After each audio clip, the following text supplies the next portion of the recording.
I know what you're thinking. Civilization 6 has a set of basic parameters, but like the Geneva suggestions, they will be left unseen in my mentions, as I will not only win a religious victory with r/atheism's waifu, but also beat every Civ 6 victory with the worst possible civilization. And because I am physically unable to experience pleasure unless the pressure of Ocean Gate after the Xbox remote dies descends upon my testicles, I added 3 special rules that will turn the difficulty up to Black Man in 1920s Alabama. So caress that like and subscribe button and sit back as you watch me suffer for your entertainment. Behind torture chamber number 1 is a domination victory with the land of the maple trees, home of the A. Canadians cannot cross the border wielding anthrax and Mac 11s in a surprise attack, but there is a catch to this debuff. You can just call your desired targets National Socialists, wait 5 turns, and then move in with your dizzying array of chemical weapons. Which is why we will not abuse this exploit against more than one civilization at any time. While this form of psychological torture may be surpassable, it is suboptimal to try in the early game, as nation-states typically take threats of chemical terrorism earnestly, and the added resistance of a prepared response will add extra time, which could make or break this game, as in my masochistic delight, I added an additional rule I'll reveal later. Instead, we spend this early game gaining a technological advantage through possession of a mass quantity of cities. How many exactly? We set out to discover. To the east is the all-important science city-state of Fez, and not far off is one of the game's top science civs, not to be outdone by McDonald's biggest gotcha whale. We will somehow have to survive raids from both fronts to settle our 10 needed cities. But with enemies on all sides, our capital alone cannot keep up with the demand of native extra strong. But with new cities having the production of the Qin dynasty after the British started selling that good kush, how can they possibly help? Well, after one man was caught jerking off to a crocodile and had to cover it up by saying he rubbed one out for a deity, Vancouver became a powerhouse of a city and would soon aid in native resettlement efforts. But with Scotland taking the lead in the monopoly property count, if we lose one more city, then our needed advantage won't materialize. We need more production, and to boost that we plug in Early Empire and Ancestral Hall. But the resettled population had to come from somewhere, and so our capital failed the prerequisite population check. Like Mr. Beast, this minor oversight may have cost us everything as we scramble for a granary, which sets us back tremendously. And as we lost 5 to 10 turns, the Netherlands took advantage. And now with 2 cities down, we no longer have enough to surpass deity's buffs by the mid-game. Without that buff, this game is impossible, as 1 denounce per civ was not even the most difficult of rules. That honor belongs to the second continent we have to cross, and the loyalty, or lack thereof, means we need to establish a multi-city bridgehead to stabilize our morally questionable gains. And to do that, the tech advantage was paramount, but if we can't accomplish that goal with quantity, then quality will have to do. Quebec City and Toronto make us a happy family of 8, but these newborns need to be built up quickly to build alternatives to child labor fast enough to scale past our opponents. The first district is the commercial hub where traders will obtain an 8-kill streak supply drop, which will feed the starving families on the frontier. This increased food security will lead to a higher population, increasing both scientific innovation and, more importantly, culture. With this early feudalism civic, I add an extra 2 build charges to improve tile yields, extract resources for trade, and most importantly, chop to speed up commercial hubs and campuses. This extra science will allow us to reach new forms of housing through aqueducts and industrial sectors for production. This increased ability to build things will give my cities enough juice to fund higher education initiatives extremely fast. In fact, the hammer's leftovers allow us to obtain a 3rd superpowered city due to the effects of the Petra. The 3 key powers as they're known will be centers of industrialization and lax worker conditions in the coal power plants, giving power to our entire empire. This industrial might allows us to pull ahead in the industrial age where Heartbeat of Steam will give us the production to compound our science. At turn 140, we, along with the other Civ waifus, are at 200 science and technologically equal, but with the advent of chemistry and human test trials that would make Unit 731 look like a top candidate for accreditation by the National Institute of Standards and Technology. We increase our science output to 400, and while scientific advancement into biochemicals and hollow points will aid greatly in our sunset invasion, it benefits us in the immediate term with an early monopoly of 2 key technologies.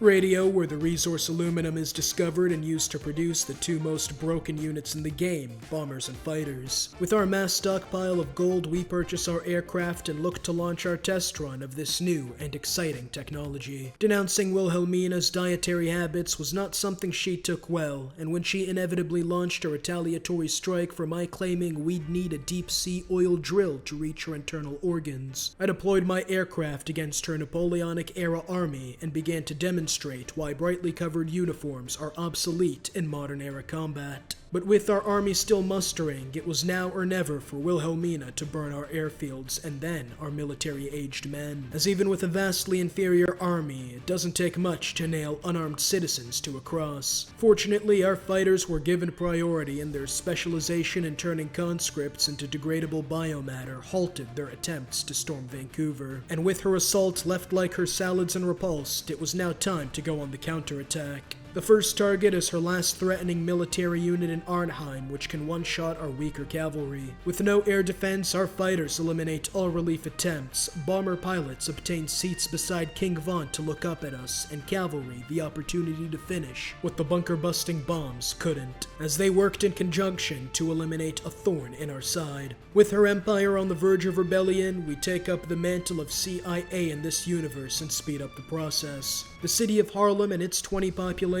is the only thread holding this empire together. If it is captured, we not only split it in half, but the tank in loyalty will severely impact her productive capabilities. Using the open terrain and the fact that nothing the Dutch have can reach the stratosphere, we move in our cavalry, but the speed was miscalculated. And now the open terrain that allowed this blitzkrieg might cause the end of one of our only melee units. And in came a Corsair as our low-health rider held on by a thread. This near disaster still gave us an opportunity to move in reinforcements and requisition supplies from already struggling locals, giving us the punch we needed to succeed in our Anaconda plan. With our empire in free fall, it was time to mop up this set for Stalingrad, securing the West and her capital while our anti-ship batteries aid in the only naval battle in this war. With the dissolution of her forces, we enforce a peace deal on our terms, leaving her the master of one city as our puppet in the southern maple syrup plantations. But the Scottish weren't just watching us blitz Canada and denounce their peaceful empire. With their significant bonuses, they catch up to us as their massive cities and anti-air batteries completely neuter my advantage in the skies. Without impunity in the air, we need advantage in combat, and that starts with the brown shirts. But would the 5 combat strength be enough to keep our air units in the skies? We get the opportunity to test that hypothesis when Haddington was left defenseless for a brief moment as we move in. But with its massive defensive numbers, even in a turn of weakness, the Scots held on for multiple before finally falling.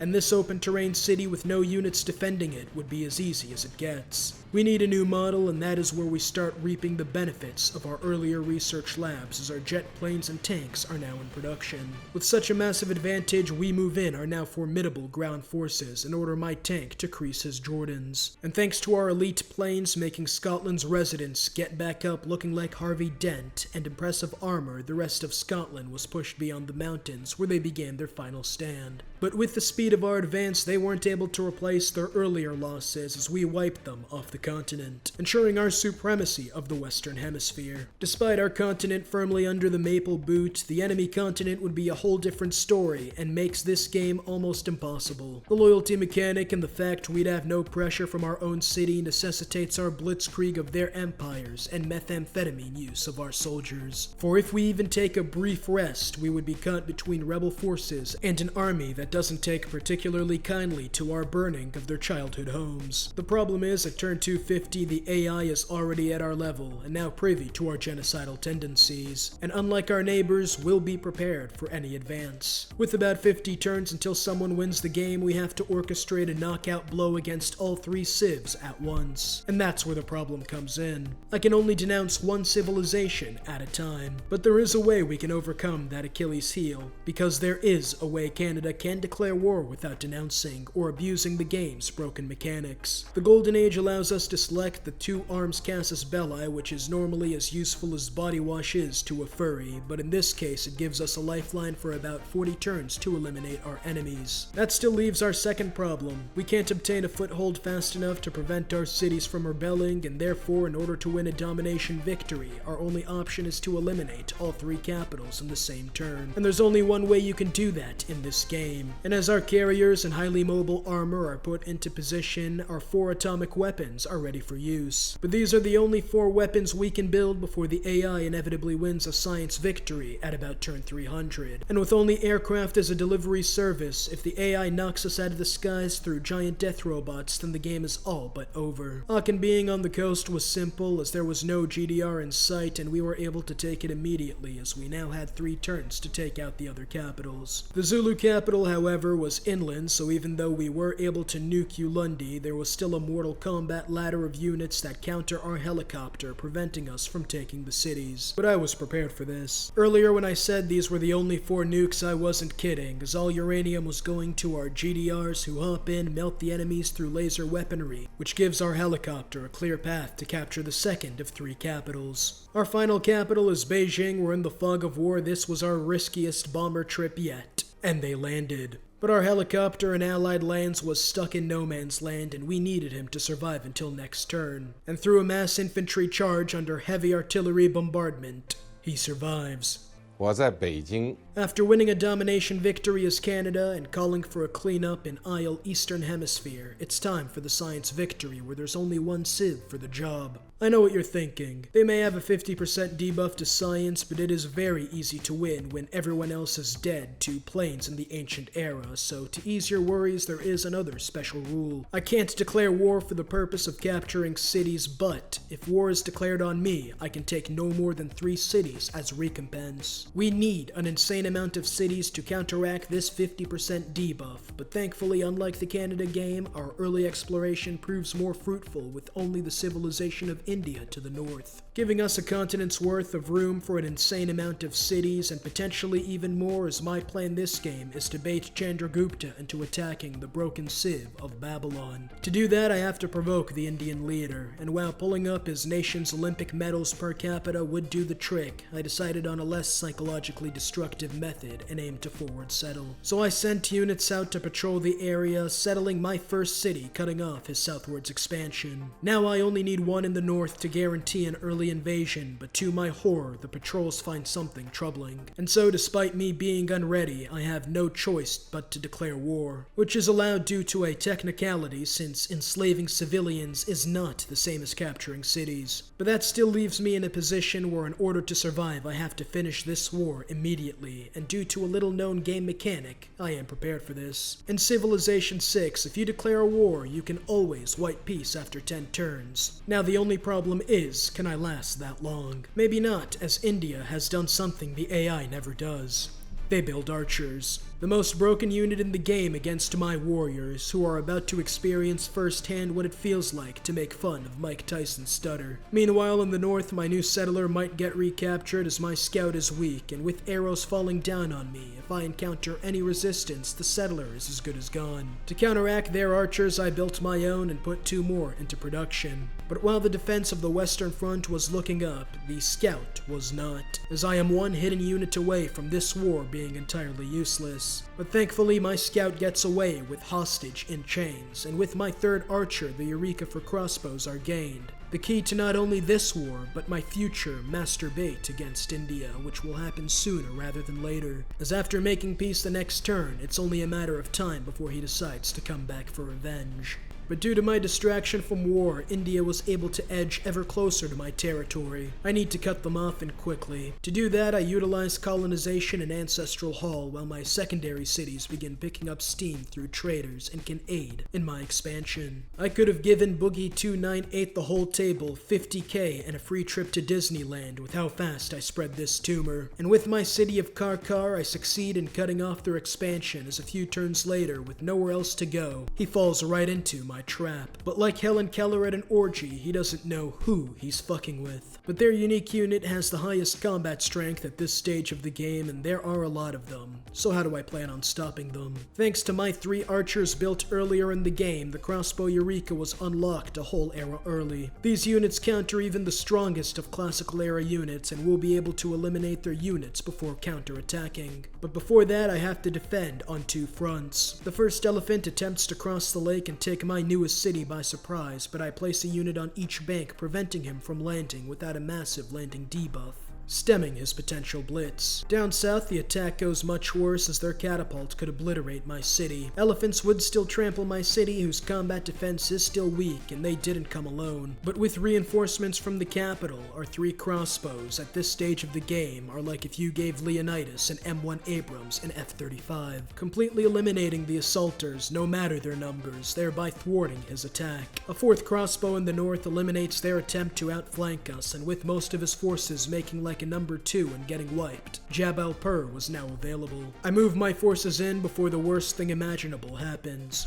They begin constructing walls. I need to eliminate their units and fast, but there is only one way to do it, leaving my unique unit as a sacrifice to get their units in crossbow range. After eliminating most of their defenses, I begin attacking the city knowing I can't continue if they complete their fortifications. But as my arrows hammer away at their defenses, the Halo shield is regenerated, dashing my hopes and dreams. The city will stand, and India stands along with it. Without any avenue for success in this war, I will not be able to heavily outnumber the AI cities, and while the next strategy would typically be quality over quantity, that will not work here, as Babylon's 50% debuff means that even if I perfectly play this game, I will find myself behind the AI for the entirety of it. I will need to think outside the box in order to make up for their insane bonuses and my handicap, but that begs the question, how do I make up the science without a massive advantage in cities? The only way I win is by obtaining more science, which means we need universities before everybody else. And to do that, I need these cities to be even stronger than the Canada game. And so we repeat the plan consisting of city settling, commercial hubs, and feudalism, which will hopefully work for a second time. Despite my failures in the war, I did succeed in cutting off India, leaving me space to spam my cities, which granted a solid base to build commercial hubs. And with feudalism charged builders quicker than the last game, I was able to turn every city into a super city, which would be enough to build universities already until the greatest thing that could have happened occurs. The World Congress doubles our production towards campus buildings. I cannot understate how massive this buff is. It would be no stretch to say this is our key to victory, as every city can build a university in less than 10 turns. And coupled with the AI being too stupid to take advantage of this godsend in the midst of building their 7th military engineer, we might be able to pull ahead. And so it's all hands on deck as everyone builds every university they can, allowing me to finish most in 10 turns. But even with all those universities, I still can't crack 100 science as the AI continues to severely outpace me. When I started this game, I thought this debilitation would be troublesome, but nothing more than a slight disadvantage. Never would I have thought it would be this hard to bear, as even with my secret meta strategy, I can't even come within half the AI science, and was left with a technological innovation equivalent to Skid Row's. Even with research labs, that won't be enough to overcome this massive disadvantage alone. But then I started thinking, so what if this strategy doesn't work? Isn't the entire point of this challenge to force me to think outside the box? Do you think the itsy bitsy spider gave a fuck about the rain and the fact it had to start the journey over? No, it crawled up the spout. Again. It's time to lock in. And that begins with spies. Spies can give the Eureka for a random technology, which is a free tech for Babylon. The problem is, it takes a while to build enough of them, and to train them high enough to avoid dying in an operation. But with my first spy from an early diplomatic service I beelined, and the intelligence agency after establishing a merchant republic, we can begin building our own covert ops units. But even they will only allow us to catch up and no more. In order to surpass the enemy, I realize that I can use a plan that is normally never possible.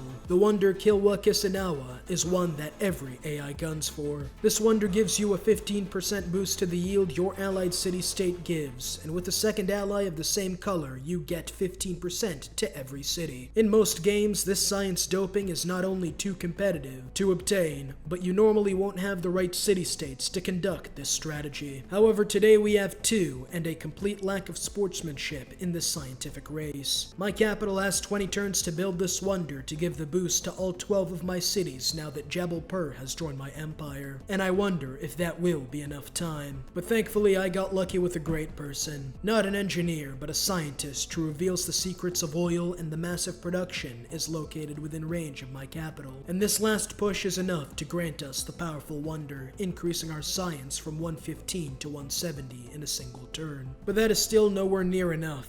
The last science buff we can gain is research labs, which are still 20 turns away. But those 20 turns come early as my spy has come back and with luck has learned the secrets of chemistry. This insane luck is not to be wasted. I don't care if power isn't even a thing yet. I still forced my people who could read at a 6th grade level to get sick in the lab like it was Wuhan. And with the World Congress campus proposal going back to back, even our weakest cities can build these advanced technological institutes reasonably fast. Finally, after most of our research labs are built, we eclipse 260 science, putting us on par with the other leaders. But that is all the science I can build. The only way to eclipse the leaders is to fix my amenity problem, and unlike Kilwa, the Wonder Coliseum is almost never taken due to the unrealistic requirements of needing the AI to obtain a first grader's problem-solving skills. And that is how I was able to build the Gladiator Ring for all to enjoy in the industrial age, giving us enough amenities to near 300 science. And it was all thanks to our spies giving us research labs early, as they were rewarded with significantly increased funding. Funding that was put to good use, as I had up to 4 spies roaming around the world stealing technologies. With all this tech stealing, I actually ran out of techs to steal and overtook the AI in research by a mile. And with our biggest problem now rectified, it was time to build spaceports, but they're too expensive at this rate. We need to improve our ailing production numbers, and I can do that through a single move. By restoring the glory of communism and mass famines for all. Not only do our main cities with governors gain production, but we gain more coal, allowing us to power our factories for more production. And through collectivization, we make better use of internal trade routes, giving us all the production we need in our main industrial hubs at the cost of standard of living. With the cherry on top being the extra science we get, blowing past the AI in all metrics. This science victory was closed out with ease despite our crippling abilities and masochistic rules. You might be asking where culture and Diplo are, but the truth is, all it would take for anyone to win a culture victory is a few rock bands before everyone starts saying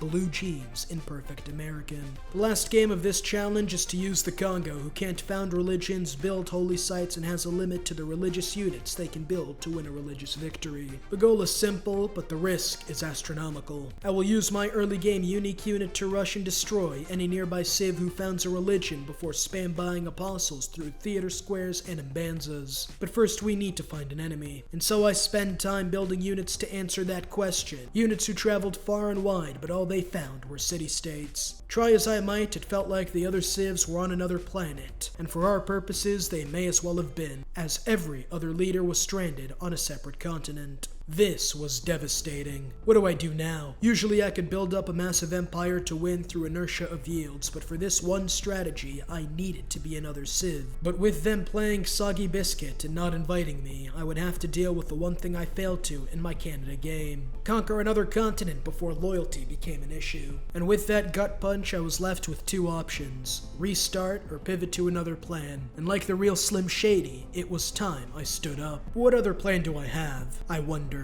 before it dawned on me. A new plan that was not only a suitable replacement for the one I was aiming for, but one that was even better than the first one. As I slapped my head in wonder, slapped my ass for a minor rush, as I questioned why I didn't think of this before. The first step is simple: supercharge economic development. And with it being the 3rd time I've done this, I'll spare you the details. Ancestral halls, settler spam, commercial hubs, universities, all created an economic powerhouse. And unlike my Canada game, the Kilwa was going to give me a massive tech lead to surpass everybody. But that oversight in my first game, which taught me an important lesson for my second, was stripped, as the AI had already built the wonder. With that pivotal wonder taken and the nuke strategy unviable, as I have to keep all those cities this time around, I needed science from another source. And as I looked around for anything that would work, I realized there was one way I could take the lead, and it had to do with the civics tree. There are 3 science city-states in this game, including the best one in the game, Geneva, but to uncover what Geneva's suggestions truly are, I needed enough envoys to suzerainate and get 6 in the other 2, which could only be obtained through the culture tree. But while I had enough culture from cities to obtain Classical Republic for more envoy generation, there was a problem. I can't build theater squares, as they needed to be saved for when Buddhism spreads and I can begin expanding my religion, as due to our distance from Japan, we still haven't converted, and if we build theater squares now, we won't get apostles, which is detrimental. As I don't have to remind you, we can only build a limited amount of religious units in this game. The answer to our dire problem? Well, if we can't make more culture,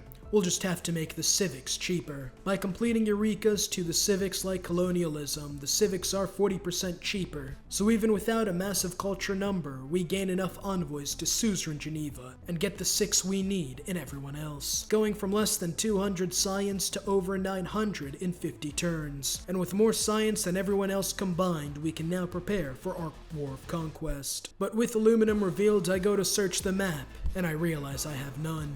This was devastating. Losing grasp of what was going to be the key to my strategy is bad, as while I can and did move 2 settlers to get the resource, I can only obtain 4 aluminum, meaning 4 planes from these pitiful numbers. This means in order to build the required planes I need, we have to build up our stockpile and take Japan's reserves before the resource debuff cripples my air force. And so our military buildup is on the clock. The first 2 units are easy, bombers and fighters, and with my tech advantage I can wait until gents to pack-a-punch them. But the distance is too great, as I need to ferry these planes to the other continent, which is where my 3 aircraft carriers come in. But carriers are extremely weak, and a few hits is all it takes to kiss these sweet planes goodbye. So a missile cruiser armada is needed to escort these vulnerable ships. The last piece of the puzzle is a lightning-fast melee unit to take all of Japan and the rest of my continent. And modern armor is perfect for that. With my army built and aluminum reserves falling low, it was now or never. I tell Hirohito not to worry about the second sun on his borders before declaring war that same turn. I hesitate to prognosticate, but I believe our jet bombers will surpass their stone fortifications. And my theory was proven correct as my units move in and obliterate his army stuck in the industrial era. After making his capital sound like the trenches of Verdun, I was able to capture it in a single turn. However, the loyalty situation was dire. I needed to immediately take out his surrounding cities or be caught in a 2-front war and eventual stalemate. But we needn't worry, as most of their cities don't even have walls. And with jet fighters prowling for any units who didn't watch the Canada game and my modern armor moving at lightning speed, I took out 2 more of his cities, stabilizing the situation in Kyoto before splitting my forces into 2, with a second modern armor bought and moving south. As my neighbors launch a variety of racial slurs and my units launch a campaign to remove the minority races we can slur, it's safe to say that if I bombed these primitive people any harder, I'd have Henry Kissinger show up like he was about to offer me a spot in the Kingsmen. And within 3 turns, his entire empire crumbled. While this speed of advance was unprecedented and should have left us in a euphoric state, there was a problem. We needed to spread Buddhism, as that is the religion which overtook our empire, and with Japan dead and all my apostles working to ensure Buddhists are a majority, the other civs might take this opportunity to eliminate the religion. And so not only does Japan have to be blitzed, but so does everyone else, as I become the 3rd man ever to gaze upon the entire world and think, nah, I'd win. And so the Southern Army moves into Byzantium, and unlike Japan, they were in the modern era. But with aluminum unimproved, their only hope was swiping a hand across Theodore's face and building a trench deep enough to stalemate the Western Front. At the same time, the Northern Front had left Japan with 1 city about to rebel as we moved onto the Chinese before the religious units could capitalize. With their mountain range providing an excellent choke point, I would say this battle was difficult, but I could have waited another 100 turns and still soloed the whole world while having another wet dream about Yadwiga, as both Theodora and Wu Zetian completely fell to the unrelenting Congolese advance, and the final civs left standing were Arabia and Poland before I could enact my secret strategy. But while they couldn't hope to stand up to my forces after my giant death robot turned this 4X strategy game into a mecha anime, there was something they could do, and that was to make it impossible for me to win a religious victory. I had too many cities. Anymore, and even with all my home continent converted, I wouldn't have enough apostles to convert the second. So while I cut like a knife through butter, I razed everything in my path. But with the dissolution of Arabia and Poland left with a singular city to be converted, there was a problem. With all these cities I needed to take to base my planes, there was too much religious pressure for my apostles to convert 11 of their 21 people. Every time I'd convert, the Holy City would convert back, both thanks to the Holy City ability Christianity and the surrounding Catholicism. There was only one way I could accomplish my goals: genocide. And in Civ 6, not only do they have fascism for all you role players out there, they also have a way to kill innocent civilians. As I keep a keen eye on Geneva, and less so on their conventions, I begin obliterating farmlands, launching attacks onto the citizens, and occupying their food production sites. The only thing that would make this worse is if I could launch anthrax onto their residential areas. But despite all of that, the population didn't budge. It seemed like the Poles and their storied history of taking it up the ass from surrounding empires had hardened them to such simple tactics as war crimes, leaving them insulated from these methods of population control. But no amount of insulation could protect them from this sun. And so their population was reduced to just 15. Someone took this nuclear holocaust as an opportunity to get pregnant. Nonetheless, my army of apostles descended on the Fallout TV show set piece, converting the last city I don't own to Buddhism. And while I technically won't get the victory screen, Buddhism is my religion. Japan? There was never such a thing.